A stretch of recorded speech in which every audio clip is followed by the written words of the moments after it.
I always say I spent like half of my professional life until now putting people down in anesthesia, and now I'm broadening more and focusing in waking them up.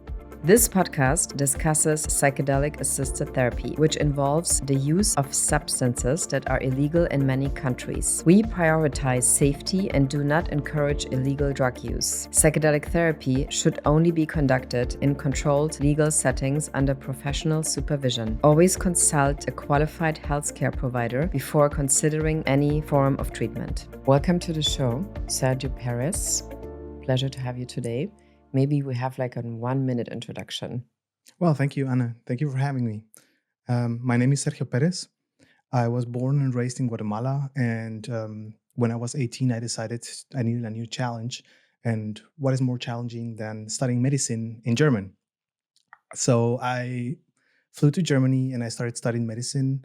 I did a specialty in anesthesiology, and now I'm working at the emergency care in European in Brandenburg.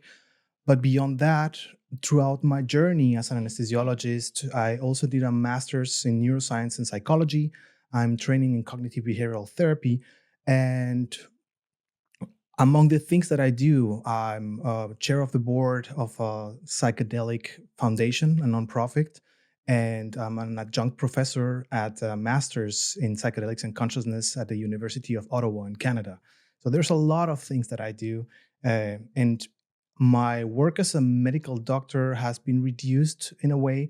And now I always say I spend like half of my professional life until now putting people down in anesthesia. And now I'm broadening more and focusing in waking them up. Wow, that's a very quick, interesting intro. So we're here today, of course, to talk about the connection between the new emerging psychedelic world and medicine and science, but also like how they kind of invade our culture, how they appear suddenly in our Western culture, you want to say. And we had this conversation before that there's this really famous show right now called White Lotus, where you feel the topic is really that topic, like how the spiritually and emotionally bankrupt Western culture goes to other cultures, Eastern cultures, indigenous cultures, to basically reinvent themselves, to get nourishment that they can't give themselves anymore. So, what is your take at the moment on this kind of, let's say, duality that we seem to experience? Well, we have all heard of the global mental health crisis, but I think it goes beyond that. We are experiencing a cultural meaning seeking crisis where there's a lot of shift in the way that the Western is focusing or is finding the meaning. What I mean by that is that in Western cultures, in the US, in Canada, in Europe, there's a lot of focus in the materialistic part to acquire wealth, to seems to be the main goal, like to get the house, get the good job, create the family, and all of that doesn't always lead to happiness. It might facilitate some of that. I'm not saying that having a steady income is not important. However, if you only focus and narrow too much on accumulating material stuff, you tend to forget the spiritual part. And that is what those shows, for example, I haven't seen it, but I've heard of it. And they are showing that people are going away from their own cultures and exploring others that have a more grounded or more yeah, another sense of spirituality, and realizing that it's not about having, it's about sharing, it's about community, and it's about connection. And bringing all that together brings that shift between, or the loop, I would say, between acquiring or the materialistic world and going back into the spiritual world, or seeking for a spiritual framework that can provide that community feeling, that sense of belonging that we are kind of missing. There's a lot of what I would say is hyper individualism. You tend to um, feel like you need to be unique, and you forget that you're still part of a bigger thing. So that is what I feel. These cultures that haven't been um, centralized around material things can provide back. So we're seeing a shift back into exploring of mindfulness practices, Buddhism, psychedelics, and other ways to create more cohesion among a community. Still, and that's interesting you say this because in the show, the daughter of this very wealthy guy wants to go and join a Buddhist monastery and stay there for a year and tells basically their family, I don't want to be part of my Western Ivy League upbringing anymore. She doesn't join it because the food is not so good as she thought. And although it's vegetarian, as she points out, so there is quite also like a romanticism around the pure and healing, indigenous or Eastern cultures, whereas the Western culture is only soulless and everybody, will kind of get depressed after living a while in it. So before we get into the topic, how this would affect eventually the current psychedelic like tourism or use of this.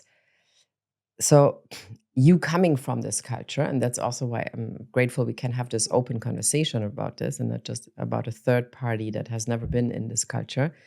So what to you is the biggest kind of romanticism around indigenous cultures from a Western point of view, kind of? What I see a lot is that there's this idea that if you go somewhere where you have heard that they are more spiritual or have this ancestral rituals and are more grounded, you tend to fantasize or believe that that will be the answer to all your problems. And I don't believe that that is a right way to approach it. We need to realize that these cultures and these other ways of living life also come with their own challenges.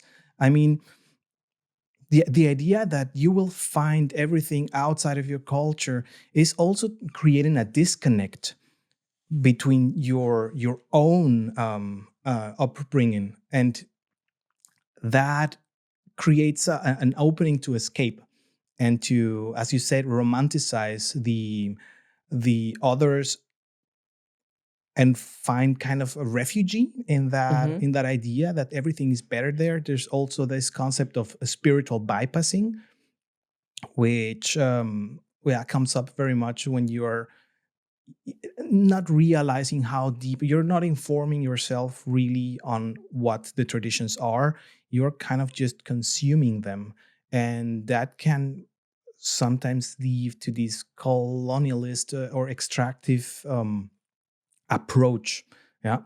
um I mean, as you said it before, I am what it's called a mestizo. I i come from or let's say it again. Being born in Guatemala, I have both roots that come from Europe and others that come from Guatemala. My grandmother, she was or she is um, native from Guatemala. She actually was living in the mountains before she, well, then came to the city to live there. And I tend to, yeah, see it more from a bird's perspective and be able to appreciate both worlds merging together. Yeah, I am still not part of the indigenous community, and I wasn't always part of the white community. Mhm. So I was in the middle, and that was very challenging growing up because I was growing up in a very westernized environment where being part of the white community is like seen as the thing that you aim for. So I didn't belong. for a long time. I didn't belong neither to the indigenous nor to the white ones, and I was trying to find my way and find my people. And at the end, I realized that I have the privilege to build bridges between both worlds. And that is what I'm trying to do now, trying to facilitate that intercultural exchange between the both cultures and communities. I had the pleasure to meet your grandmother over breakfast. And it was a very interesting situation because the two of us were at a conference in Guatemala, like a tech conference, and we had a psychedelic panel together. But we had breakfast with your sisters, I think, and your grandmother, who was sitting a little bit away from the table. And so, did you ever have the opportunity to talk to your grandmother about her indigenous background? She didn't, as you saw, she doesn't like the Engage. Yeah. spotlight. She doesn't Yeah. like to engage. She observes very much. She's very subtle. She's very quiet. And when she speaks, then you can feel how much wisdom there is there. Um, Throughout my life while I was growing up in Guatemala, I spent a lot of time with her, but we never actually really talked that much about her history. She sometimes I feel was a little bit out of place in there, or she was very adapted to to yeah, living in the city after coming from the mountain.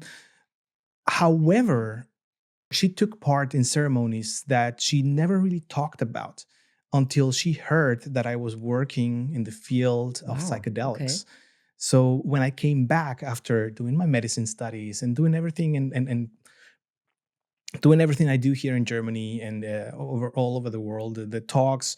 Then she opened up and she started telling me like, yes, she had some experience in that, and she wasn't a healer herself, but she was around healers of her community back then. Back And then means when, roughly? when she was younger, I Mhm. I don't I couldn't even tell you. She 50s, moved, 60s. yeah, I 40s, 50s Mhm. probably.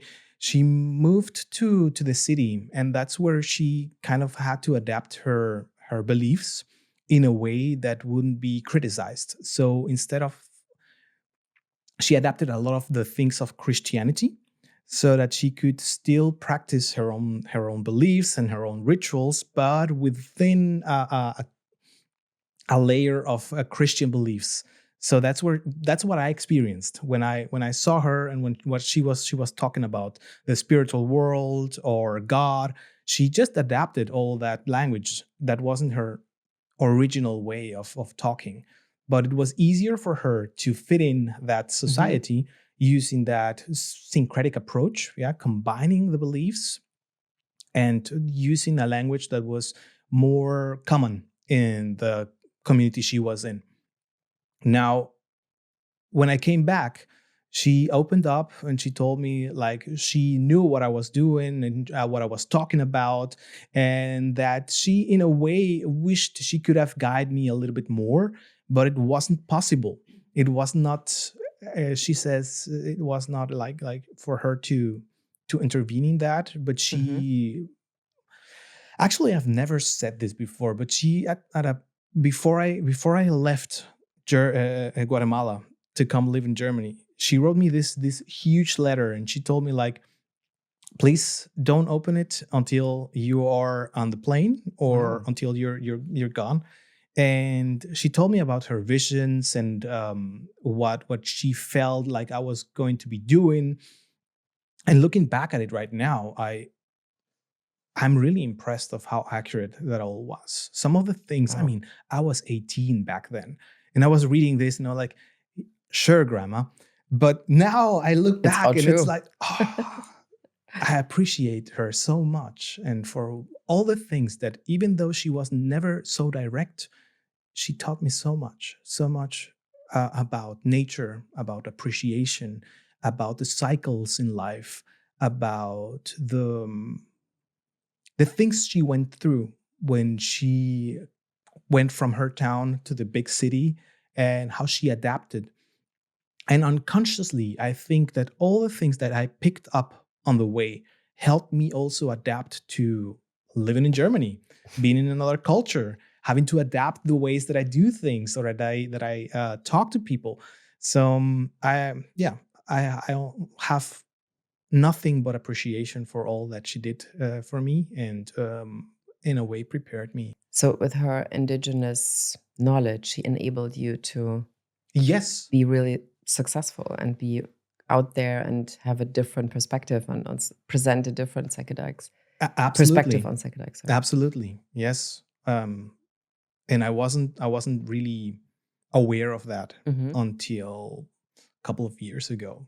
It took me a while to understand. Mm-hmm. Oh, these are all things that not only my grandmother but also my my mother and my father, in his own way, taught me coming here, coming to where I am right now. I kind of, yeah, took all those things consciously and unconsciously, and well, now I'm here. To me, this is what you're just describing. To me, this is exactly listening to you, what people, call it for now, in the Western world, are actually looking for in these experiences. And so I researched last night a lot about ayahuasca, like how it is presented in not in a science context, but where does it show up actually? And there's a lot of Reddit stuff from Reddit where women write, boyfriend is going to do ayahuasca. I need help. I need support. Like because the girl writes in her Reddit post, she fears that this will transform the relationship that they will have. Or there was another article saying why so many men are doing ayahuasca now. So where's the connection between men and ayahuasca right now?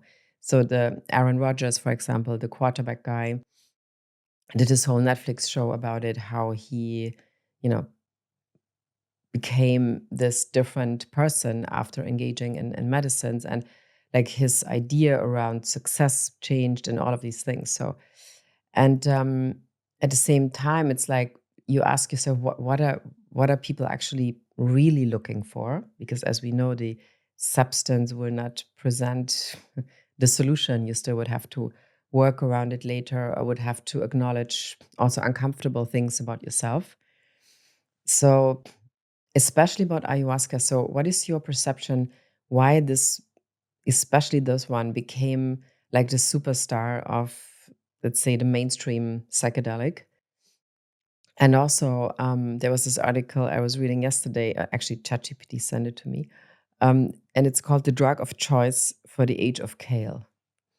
So Mhm. we're eating kale, hoping to get better. We're taking ayahuasca, hoping to get better. But what is this better actually? What do you think? I think there's a lot of externalization in that approach. I think, be it kale or ayahuasca or a synthetic psilocybin, these will not provide the cure.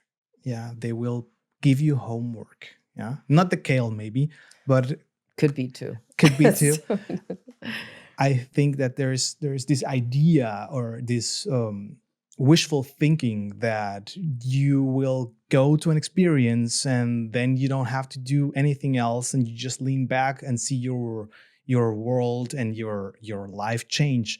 But actually, this these experiences are just going to catalyze change if you allow it. It's not going to be immediate. It's not going to be sudden. It's of course, yes, there is a neurological, neuropharmacological effect in there, but it's just going to make you more moldable, more flexible psychologically. When when we see this happening, or these substances being used out of context, out of without an elder, without someone that can guide you through the process, without integration afterwards, you don't see that much of an effect. You don't see that much of a shift, unless there's someone that is also very already very self-reflective and can work with the information that is given afterwards. Yeah. So going back to your point, I think that ayahuasca is just one of those things that it's it's it's so far away from what we know, and it's there's some mysticism, and as we said before, romanticism behind that, that will just going into the ritual will change your world. I don't believe that it's going to work for everyone. I think that there are different settings for different people that will be beneficial. While someone might benefit a lot from going into the jungle and finding the right group with elders and reciprocity and respect towards it, there might be people that will benefit more from a more Western, more structured, more therapist and patient kind of setting. I do believe that the group experience has another level of depth, but you also cannot generalize that everybody is fit to do a group experience. So there's a lot of nuances in there. And yes, this can change your life. This can change who you are, but it's not because of what it's going to do to your brain, but it's because of what you're going to be able to become aware of yourself. As I was saying before, I was not aware of how much my elders, my grandmother, my grandfather taught me until I reflected upon that and started making those connections, sometimes with the help of psychedelic experiences, Mhm. sometimes meditation. Those moments of reflection were those that helped me become aware that a lot of things that I was looking outside were already in me. I just had to go through them and sort them out and find the right place to them for them. And do you think this is what you're just describing? This is the best proposition to become a scientist in this field, mixed with a medical background? So, and happy to talk also about you in this context about your work in Ottawa that you're going to start, which is a very new way of doing research. Also, if you want to describe this a little bit. My own path, when I was a very weird kid. I was not playing football. I wasn't good at it, but while others were kicking a ball or just doing other stuff, I was thinking about what consciousness is. How does our brain put reality together? How do these impulses, electrical impulses in our head? My father is a neurologist, so that's where a Well, lot of okay, that that comes explains from. it. But I was asking the difficult questions, like, what is consciousness? Why are we here? What is this reality and how does it make sense? And at the same time, I was in that position. I was living in Guatemala and seeing that there are very wealthy people that are very unhappy, and there are very simple people that share everything they have and live a very rich life. So I was wondering about that. What is that that makes a worth a life worth living? Yeah. Um, but there was a lot of suffering there too. So my mission became reducing suffering. I was focused so much in that part of how do I choose a path where I can help people in suffering to reduce that. So I became a doctor. I went Mhm. into anesthesiology. Anesthesiology being the part that modulates consciousness and at the same time helps reduce pain, reduce suffering. But I was falling into a trap on itself, where we have artificially separated psychological pain from physiological pain. And for the physiological pain, we have very good drugs to treat Mhm. when you hurt your legs, or when you're having your back ache. So I went onto the other side, to the psychological part, and we don't have that much there. We don't have that much efficient medication there, and that's where that path opened up to yeah, more of the psychology part. That's why I wanted to understand and grasp more how does that come together again. Mhm. And I now believe that there is a bidirectional effect between psychological and physiological suffering or pain, and that's where I try to address and implement that what I've learned. It's not one or the other; it's both. And if you go into what psychedelics are being used now, like depression, Mhm. PTSD, addiction, or substance use disorder, I think there are underlying roots to those symptoms or those things that are showing up. And when we talk about intention, when we talk about when we prepare the clients, patients, or whoever is getting ready to do a psychedelic experience, we talk about intention being something that you want to go towards. And it was only a couple of years ago that I realized, okay, I've been trying to reduce suffering instead of improving well-being, so that I Mhm. shifted Okay, my wow. focus. Yeah, it's not only about treating people that have been diagnosed. I think if we are really honest, there's in every one of us there's something that we could work in. And yeah, now I'm at the University of Ottawa as an adjunct professor, Mhm. and this master's in psychedelics and consciousness, which is the first of its kind. And there, I'm in charge of the experiential part. Um, Monica Williams, the professor leading that, together with Anne Vallely, they invited me and were like, "Well, we would like you to lead the fieldwork experience in intercultural exchange with an indigenous group in Ecuador." And I was like, "Me?" But then, yeah, sure, it makes sense Of because I course, yeah. speak the language and I have a similar background. It's always different. Every country has their culture.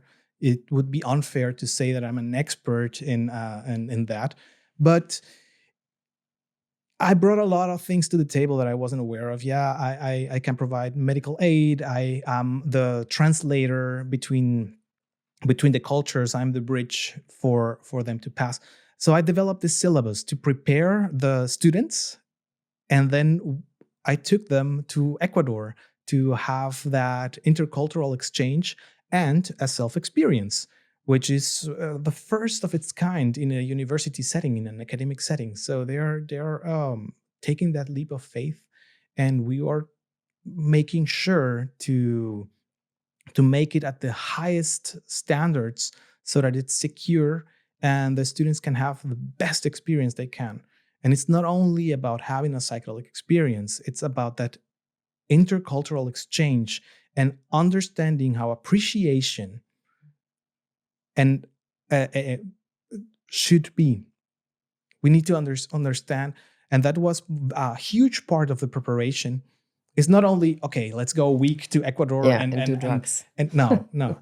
It was several months of weekly classes, training for intention, for how to interact, what to do, how to become aware of your own biases. And after the experience, we also did several weeks of integrating that experience. And even though these were non diagnosed people, these were students that were very self reflective, self conscious, prepared for this, it was a very deep experience. So they wrote this report, and we got to have a beautiful retreat where it was, yeah, I mean, I couldn't have imagined to be leading something like this if you had asked me 5 years ago. Okay. Yeah. But do you think that we can actually open up more and also connect with, you know, more difficult parts of our personality in a different culture than in our, let's say, going to an office that we kind of know how it will look like, talking to a therapist who could be our friend, maybe even kind of using a language that is the language that we use, getting green juice or kale juice. So we never leave our language context. So, and I felt every time, I mean, I have not done ayahuasca in South America, but every time I got introduced to a new culture, I also felt like, wow, will be an opportunity to look into something, maybe also a part in myself that I would probably never meet, which is eventually always a very good thing. So how do we bridge this, let's say, desire of let's call them Westerners? I'm a Westerner. Um, going there, searching for these places, and at the same time giving people who deliver this for us the opportunity to either, let's say, create a business out of this where they would make money, or just, and I hardly want to say this, but kind of protect them from being exploited. And I feel like the word exploit is like from the 70s, where Germans had this thing called Entwicklungshelfer, like helping poor people to become better. And so this whole dynamic is obviously also very difficult to maintain right now. So how do you see the situation or the future in terms of an open conversation, in terms of financial aspects and spiritual aspects in working with indigenous cultures? um, I mean, I agree. Even without any ceremonies, psychedelic use, or anything, traveling and going away from what you Mhm. know and what you understand to be normal, it's also already by itself, like the White Lotus show, Mhm. very enriching. Now, the further away the costumes and the cultures that you're experiencing or visiting, the more you will become aware of your own automatisms or ways of thinking, because you're confronted with a culture that does some things differently where you thought they were normal. Yeah, but what is normal? In another culture, you realize, okay, there's a lot of things that I do that I feel are okay within my context that are different here. Yeah. Some are easier to digest, others become a wall of, oh, okay, this is a way of thinking that I need to work with. Um, so I do believe that there should be an intercultural exchange, but this should be done non-extractively. Yeah, what do I mean by this? It's not about cherry picking which rituals you want to follow and which ones you are not going Yeah, to follow, very good. because yeah, the food is not good enough, or the directions of the elders saying you have to stop eating this and this for this amount of weeks before you go into ceremony. If you say like, yeah, but I'll still gonna do it, then you're not actually respecting Mhm. that. Yeah, if you're just picking the things out that you want because they suit you, then that's not respectful. Yeah, there's a way to there's a way to do it where you still respect the ways of the community, of the elders, and without being extractive. And that way is not a luxury ayahuasca Mhm. retreat where they have decided they are going to use this and this kind of um, token or totem to represent something that is mystical and resembles the traditions, but where you can actually see the lineage. You need a if you're trying to find a place to go visit and to do such an experience, try to find a place that really has a lineage and that is transparent on how they reciprocate to the group and the culture that they are taking this um, ceremonial parts of. So there's ways. So actually, that means that all these, let's say, luxury offerings of psychedelic tourism might not necessarily be the thing to go for, right? Which is because it shows you already like, oh, you're gonna have a luxury experience. Don't worry. So even if you have something uncomfortable that might come your way, you still can balance it with some luxury elements. So maybe a little bit. Yeah, I don't think that the luxury part is the difficult one. Okay, I good. think that maybe there are places, and there are good places where the luxury is given. Mhm. But what I'm talking about is that more often than not, the luxury retreats will be getting thousands and thousands of dollars from the participants, and there's just a fraction of that the Right. Okay. community is going to Mhm. actually receive. Yeah. And that is what what we want Yeah. to try to avoid. Not the luxury itself, but you want Okay. to try to find a. I'm sure there are luxury retreats that have a very transparent and ethical high standards that reciprocate to the cultures that are allowing, because there's a need of asking permission to the elders on a tribe, or to allow people to facilitate, especially with ayahuasca. And I'm not an expert on ayahuasca. Um, I'm learning more through Shakruna and through Bia Labate. Mhm. I just enrolled in this course they're giving, and I wish I could have finished that course before we did that podcast. Then I could be telling you more. But right now, I'm learning. I'm learning what ethically high standards are, what reciprocity means, how we should take care of not exploiting those communities that in the past have been exploited already Mhm. and colonialized. So yeah, just be careful who you pick to and you trust with yourself. And how do we have to in the future or maybe very soon have how do we have to imagine decolonialized clinical trials, which you will also do in Ottawa along the line, or maybe in other universities, even in connection with other scientists? I think it starts with paying respect to the traditions of these groups, not coming with this idea that our scientific approach is superior to their ways of doing things. That doesn't mean that we need to accept all their ways and how they do things, but it's meeting at the same level and respecting what they have to teach.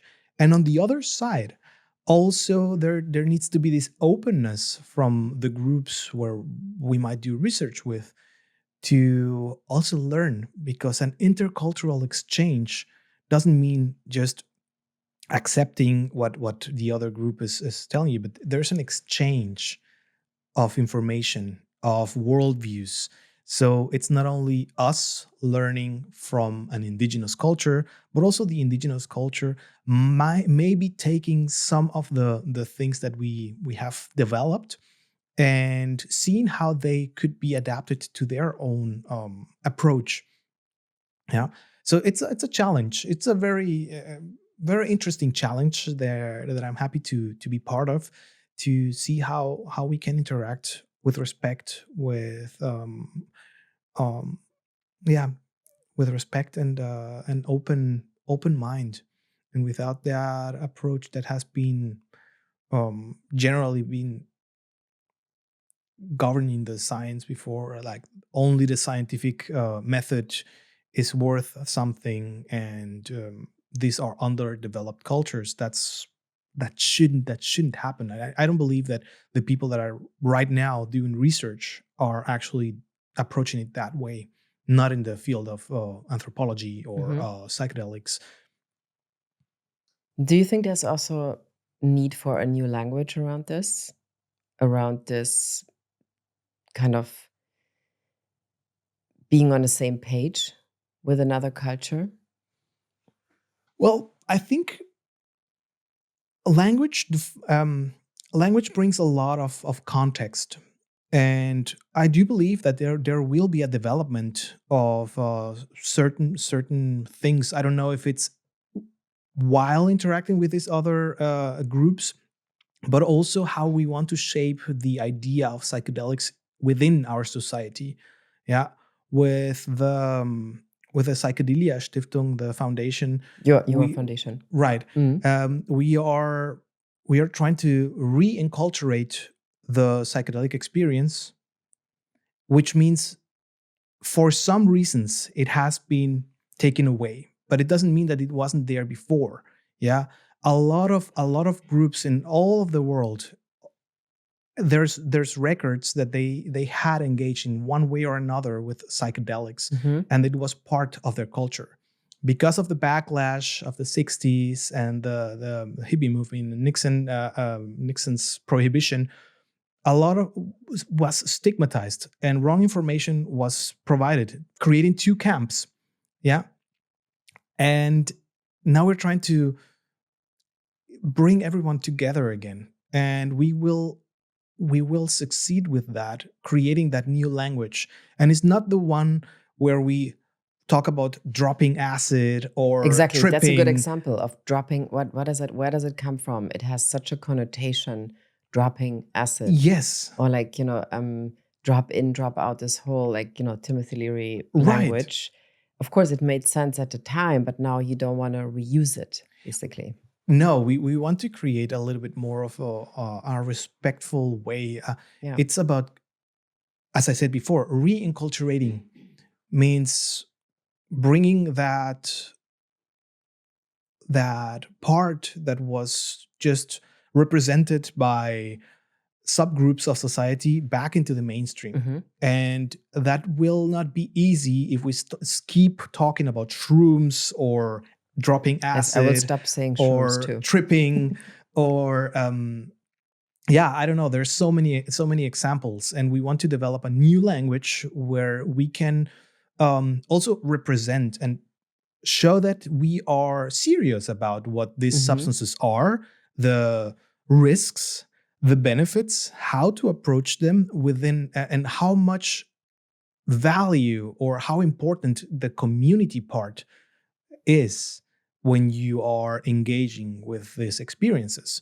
Because without the right understanding and the right language at the end, it's difficult to integrate. It's difficult to reintegrate in your community after an experience if you don't know how to talk about it. Exactly. And to whom to talk about. And remember, like, when Yes. we had this talk in Guatemala, like, a lot of people afterwards came mainly to you because you were from Guatemala, and also because you were the doctor. So, but it was very interesting how many people were really appreciating that you were opening up about this in a very new way, also, and had so many questions, wanted to, discuss in community what this could be. So, but I want to ask one question, and we can keep this short. In your personal psychedelic experiences, what was basically, let's say, the main information you got for yourself for what you're doing right now? I mean, just to give an example, I mean, in my journeys, I very often had a very interesting reconnection with entertainment, like you could call it content or creating a media landscape today. Um, to bring this topic in a new context again. So, and uh, before I got into these journeys, I was really refusing this context where I actually came from journalism, and I was like, I never want to do this again. It's horrible. But then it was like in the journeys, I had these re-encounters saying, well, you don't have to do this again, but you could do that. So, and this gave me a really great confirmation, even if it's sometimes difficult to go on this path, to really go for it. And, creating this foundation together with Philip, who sits here and listens. We can say this because, I mean, it's like Joe Rogan, right? There's a third person. And very grateful for Philip sitting there. But how was your first or like your main take, let's call it takeaway in your personal experiences? I would say it's been a whole development Hmm. from realizing, wow, this is something very powerful, and it brings its risks. And I was not starting. My first experiences with altered states of consciousness were not through substances. I have my own meditative practice. I've had contact with other ways of altering consciousness until I first went through a substance induced psychedelic experience. So one of the first thoughts was, wow, this is really powerful, but this is also very how do I put it? It's everything that has so much power needs a container, and I believe that that is what sometimes brings the problems, that we have a disconnection. We don't have in our society really much those elders. In indigenous cultures, these substances are not treated as only as medicines. They have a lot of other things that they're used for. They are seen as elders. They're seen as master plants. So they have this own life of themselves in those contexts. And here we are, yeah, getting in contact with substances without actually having the guidance needed. Not all the time, not Hmm. always. So I believe that everything that has that much potential will also have potential to be abused. And so creating that framework, creating that community, creating that culture, because at the end of the day, it's not only about information. It's not only about making information accessible, but creating that culture, that language, that way of interacting with psychedelic experiences that will bring that step forward that we all are looking for. I feel like that personally um, made me realize a lot of things that I wasn't really ready to accept earlier in my life. As I said before, there was this challenge where I was growing up and I was not really part of the indigenous, not really part of the white community. I was somewhere in between, and I leaned towards the white Western kind of thinking, Hmm. and it worked for me. But why did it work for me? Because I had all these other teachings from my grandmother, from my grandfather, that helped me navigate that. But doing so, I kind of lost that or negated that part of me that's still there, and that may someone said like I forgot that I had that part in me, that I was that was part of what made me um so interesting to engage with, because I could see the things from both perspectives. And yeah, I I don't know, still working through the teachings of not only psychedelic experiences, but everything that I go back to when I meditate and I sit down and reflect on how is my impact here. And I seem to always get pulled into becoming a bridge between the communities, becoming a bridge between different languages, between the medical, very skeptical community and these new innovative approaches. So I'm trying to navigate that, and now with the platform of the masters in psychedelic unconsciousness, there is a lot that we can provide there. Also, I think beyond only treating depression or PTSD, but end of life anxiety, and just become a better, more connected community, more connected world. Yeah. Is that something you see in psychedelics as the, yeah, like you said, like the meaning beyond, I mean, let's say the Western civilization diseases, like, I mean, if we want to call it that way, depression and disconnection. I mean, I always remember Gabo Mate saying, like, one of the 4 or 5 reasons why people experience depression is they lose community, they're not in nature anymore, or they don't have their body telling them you need to be in nature also. So, do you think that in general, the reacceptance or the redefinition or the destigmatization, what we are working on, will bring almost like a natural reconnect with our actually needs as human beings, or is this also too romantic to think of? No, I think that Gabor Mate is right in very in many things. Mhm.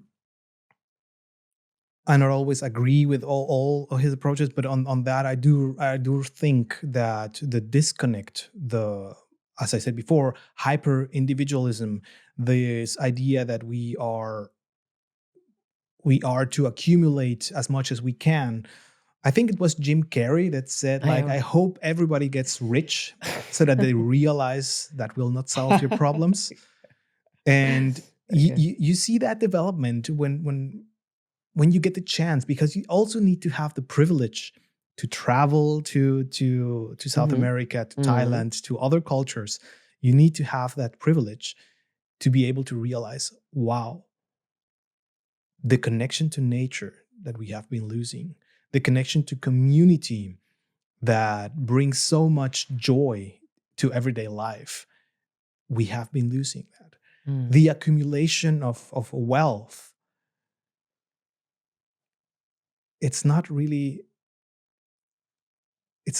the goal. So I think, yes, it's not romantic and it's not going to happen by itself, but it's a catalyst.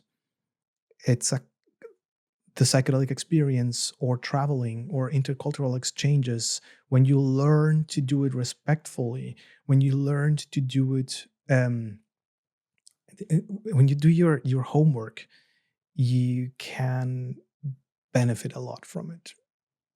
Yeah, but you need to yeah, become aware on how to engage.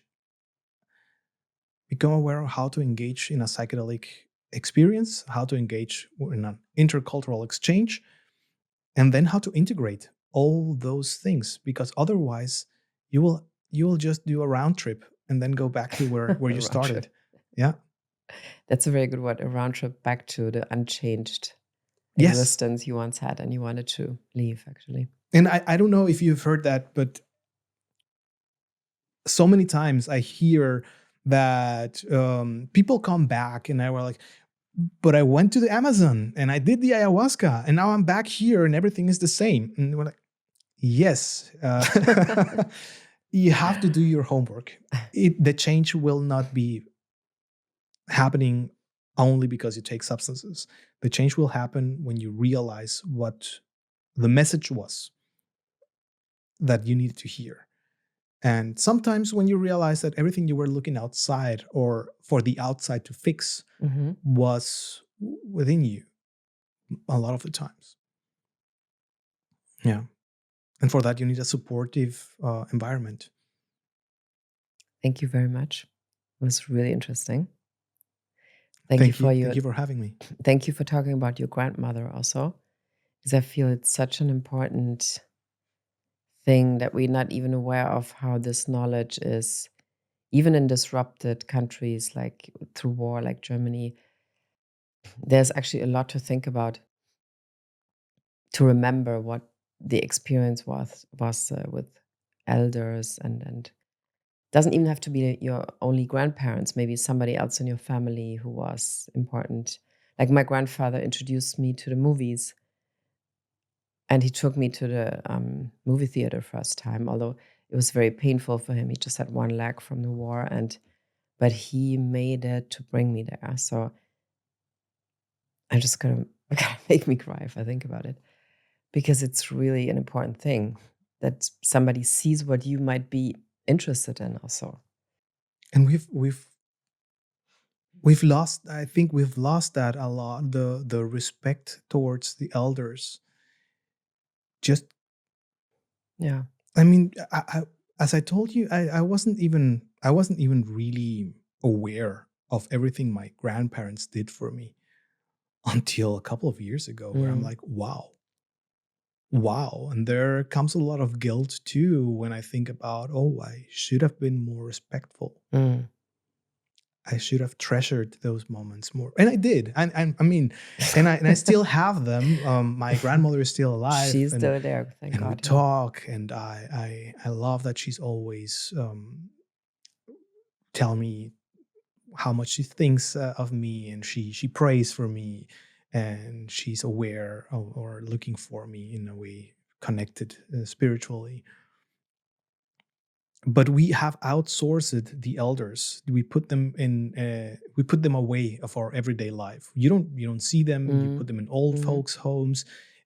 We have outsourced death. What I think it's a huge problem. Coming back to terms that we are all going to die. mm. That is one of the confrontations that psychedelic experience sometimes Yeah. offer. Yeah.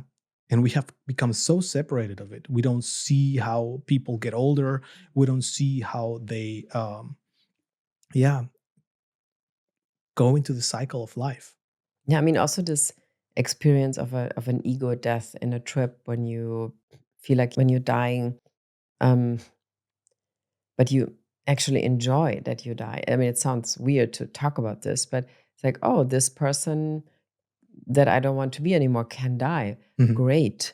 So, and I once had a very strong experience with this, and I feel it made me really lose kind of a fear of death, but not in an unhealthy way, but more in a way that, yeah, okay, this is your time here. What are you going to do with it? But in a very supportive way, weirdly. So, and I think this is actually a really good thing to take away from experiences, that it really sharpens your focus, what you could do on this earth to, I mean, of course you should like what you do, but but it gives you a lot of clarity. What you, if you want to say what you're really good at, what you should proceed and what not, maybe also. So Absolutely. Yeah. I mean, that experience also can be very scary, right? absolutely, it is scary. It's not that it's not scary, but Afterwards you um, think like, wow, I went through that. But yeah, that or diminishing the sense of self, the self identity, and yeah, becoming more aware that you're connected with everything else that is alive, and not that we are just a part of a bigger system. mm, That is very powerful if you know how to integrate that, if you know how to make sense of that. As you said, like, okay, there's parts of me that I can leave behind. There's parts of me that can be birthed anew. yeah. Um, yeah. Maybe you should have White Lotus for about a psychedelic retreat. Who knows what's coming? Yes. Could be funny. Yeah. Right. Thank you for being on the show. It's very interesting, and also very, I like that you so openly talk about your background, and I really appreciate it. Well, thank you, Anne. It's been a pleasure being here. Thank you for having me. Anytime. Thank you for listening to this episode, and thank you for listening to the show. If you want to know more about how we fast track psychedelic destigmatization, please head over to the New Health Club podcast on Apple or Spotify. There are many episodes talking about several substances, several treatments, several ways how psychedelics can be used these days. You also find us on Instagram under the New Health Club. But if you want to know more about our nonprofit foundation, the New Health Institute, please head over to www.thenewhealthinstitute.org. Of course, we are here on Instagram too, under the New Health Institute. Very important to me is also that you subscribe to our newsletter on Substack. Please look for the newhealthclub.substack.com. This is very important to me because we really start to build right now a media platform on Substack around psychedelics and new health topics. And of course, we would love your support on this and love if you subscribe. Love if you tell other people, your friends, your family, your community, so we can really kick off this endeavor and actually have another place, another platform next to the podcast where we can get you information and education around psychedelics.